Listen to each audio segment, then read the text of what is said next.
Why do some clubs seem to always get elite youth intakes? Players that are even really young just seem to get better and better and almost ready for the first team straight away.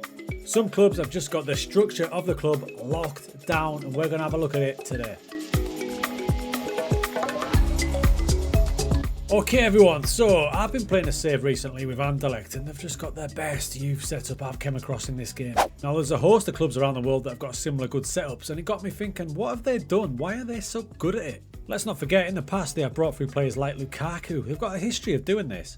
And look, it's deadline day in real life, and this player from Anderlecht, Julian Duranville, has just gone to Dortmund in real life. It just continues. We're going to take Anderlecht and see what they do, because when you start the game, these players are there, they're ready, and if you look at the youth team and the setup, it's already magnifique. So when you first join your club, your first step is to get yourself up to facilities.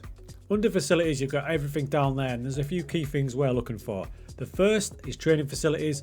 Luckily, Anderlecht have got superb youth facilities, excellent youth facilities. Those two together are going to be monster. If we go a little bit further down, you can see the youth stadium, they have one. Not vital, but nice. And then your junior coaching, excellent academy coaching. And your youth recruitment, exceptional youth recruitment.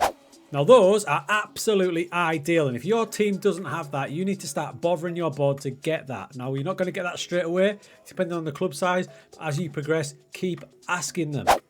It's going to obviously really help if you've got a good relationship with the board and you're doing well, and then you can start making these requests, especially if this is a long-term save. If it's a journeyman save, it's probably not that vital, but you go up to here, you go to board requests, get over facilities, and then they're going to be down here in a big list. Now Anderlecht have already got theirs sorted, so we don't need to improve what are already elite, but that's where you need to start.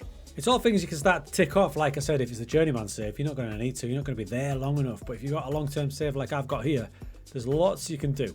So other things to look for, and again, we're just going to hover out Anderlecht because I don't think it gets any better. Let's have a look at the staff they've already got in place. So over to your staff screen. Now this is mine, Anderlecht. You can see I've got the best coaching team in Europe, but I've had a season or so to build it. But the ones you want to look at are the following. Now the name says it all, Head of Youth Development. He's going to develop your youth players, and Anderlecht have hit the jackpot with Jean Kindemans.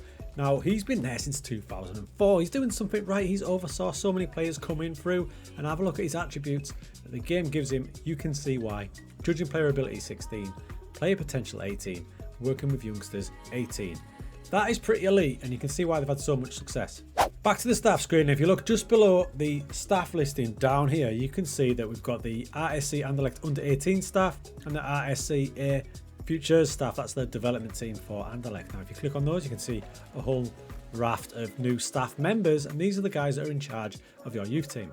If I take, for example, Rene Peters, the under 18s manager, so he's managing the day-to-day of the under 18 team, and once again we've hit the jackpot. He's got working with youngsters of 20, he's got motivation, people management, judging player ability, judging player potential. He's going to be the one who day-to-day is developing your players if you don't take charge of it. Next to him is his assistant manager, and again, you want him to be as good as you can get. We can perhaps improve him a bit further. His player ability and judging 13, potential 13, working with youngsters 14. It's good. We could potentially bump it up to give ourselves the best chance. This will go across the board with all your other coaches, just like Stefan Stassin here. He's in the youth team. He's in charge of defending for the youth players. You can see defending is 14. So what I'm saying is you basically need to recruit your staff members for your youth team as in depth and as thorough as you do for your first team. That way you'll get results like this with Tristan de Grief. You can see his attributes are on the rise because he's getting coached well. He's playing plenty of games at that level behind a good coaching team. Not only are they doing the team coaching, they're taking charge of his personal coaching as well. So a lot of you who don't want to be so hands-on that you're looking at every player and every level of your team, you might forget a few players. If you've got a good head of youth development, a good under 18 training team, they're going to pick it out, and they've got him playing attacking midfield support and trying to improve his attacking movement. At the minute, they're focusing on attacking movement, which is off the ball, anticipation and decisions, and you can see they're on the rise, and they're probably two of the areas that he could do with improving. If you don't have a good team in place and you elect not to do the training individual for each player yourself, you could be getting some results that aren't optimal. So having a good team and letting them do it, win-win. When you start the game, you've got your set players that you can move on up into your first team if you think they're ready. And as you progress into seasons 2, 3 and 4 and 5, the new gen players will come through who they're going to be in charge of as well. And you know you're hitting the business when big clubs come in and either attempt or succeed in stealing your players, just like what's happened to me. Twice already this season, Milan have came in for 2 of my players. Firstly, Regis Banza. If we look at Regis, he's only 16. Milan saw something in him, he was great. We didn't tie him down fast enough, or we weren't able to, and Milan took him for just £500,000. It happened again later on with Francis Creamer. Again, Milan swooped in, poached him from us, and his value is already close to 10 million. So on the positive side of things, those guys getting poached shows that our youth development is elite. They're looking, they're seeing our players and stealing them. The bad side is they nick them. And then it's on you. It's on you to decide when is the right time to blood them into your first team and bump them attributes up even further with exposure to first team football. If we look at Noah Siddiqui here, you can see in 22-23, our first season at the club, he was with the development team. Then we decided to move him on up, 21 games, and then we've moved him on even further this season with more games, still more to come, and he's starting to provide a nice squad option.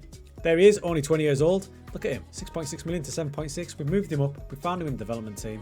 We're progressing him now. We take over his training. Look, there's steps to this, and if you're a lower league team, obviously it's going to take a little while to get them facilities up there, and you need to get a little bit lucky. So prioritise your staff recruitment if possible, and just keep chipping away at your board to improve those facilities until you get there. Alternatively, just start at a team that's absolutely insane, like Anderlecht, and enjoy yourself.